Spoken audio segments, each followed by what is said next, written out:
بھی ایک تو بہت مشہور ہے کہ دریائے موسیٰ میں جب طغیانی آئی تو وہ قصہ کیا ہے، آپ اگر اپنی زبان میں ارشاد فرما دیں تو بڑی مہربانی۔ جی یہ ایک انتہائی اہم کرامت ہے سرکار موسیٰ قادری کی کہ حیدرآباد میں دریا بہتی ہے، اور آج کی نہیں، اس دور کی جس میں پانی ہمیشہ جاری رہتا تھا اور بڑا صاف و شفاف تھا۔ تو طغیانی آئی تھی اور اس دور میں مائع ساگر کا جو پل ہے، ڈیم ہے، وہ بھی تعمیر نہیں ہوا تھا، اور عثمان ساگر جسے ہم گنڈی پیٹ کہتے ہیں اس کا بھی ڈیم تعمیر نہیں ہوا تھا۔ تو سکندر جہاں کا دور حکومت تھا، جو تیسرے نظام تھے جن کو سرکار سے بڑی عقیدت و محبت تھی، تو ان کو اس دور کے انجینئرز نے، جو موسمیات کے ماہرین تھے، انہوں نے کہا کہ بادشاہ سلامت ایک ایسی طغیانی برپا ہونے والی ہے شہر حیدرآباد میں کہ آج سے پہلے کبھی نہیں ہوئی، اور پھر تاریخ میں شاید ایسی طغیانی آئے یا پھر نہیں آئے۔ سرکار نے پوچھا کہ اس کا نقصان کیا ہوگا، تو کہا کہ شہر کی جتنی اہم ترین عمارتیں ہیں اس کی بنیادیں مخدوش ہو جائیں، اور ممکن ہے کہ چار مینار بھی گر جائے، اور ممکن ہے کہ مکہ مسجد کی عمارت بھی مخدوش ہو جائے۔ یہ بہت خطرناک پیش قیاسی کی گئی تھی، اور طغیانی بھی ویسی تھی۔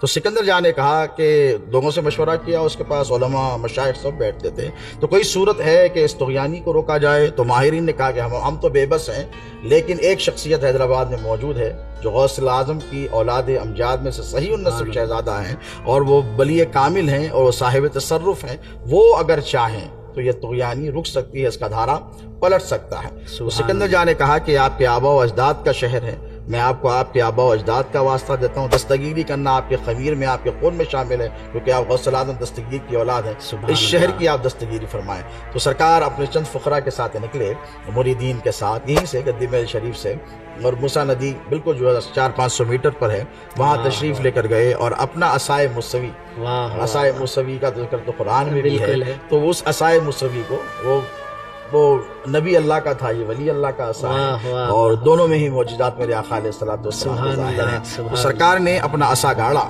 یہ تاریخ کی کتابوں میں لکھا ہے پاشا کہ مشکات النبوہ تو ہمارے خاندان کی کتاب ہے، چلیے اس کے علاوہ جو اہم دو کتابیں ہیں، تاریخ خورشید جاہی اور گلزار آصف جاہی، ان کتابوں میں بھی یہ واقعہ درج ہے۔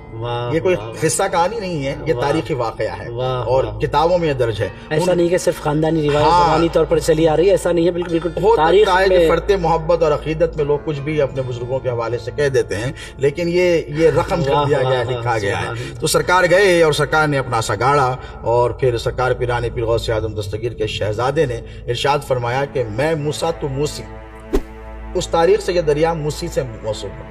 پہلے موسیٰ کہلاتی تھی، دو دریائیں تھے ٹریبیوٹریز اس کے، ایک عیسیٰ تھی، ایک موسیٰ تھی، اور یہ دونوں ملتے تھے، اور مل کر یہ ٹیپو خان برج کے پاس یہ دونوں وہاں پر ملتے تھے، اور مل کر ایک ہو جاتے تھے، تو وہ پہلے موسیٰ کہلاتی تھی۔ اب آپ دیکھیں آج جتنے تاریخ کے ڈاکیومنٹس ہیں اور پرانے دستاویز ہیں، ان سب میں موسی ریور لکھا جاتا ہے۔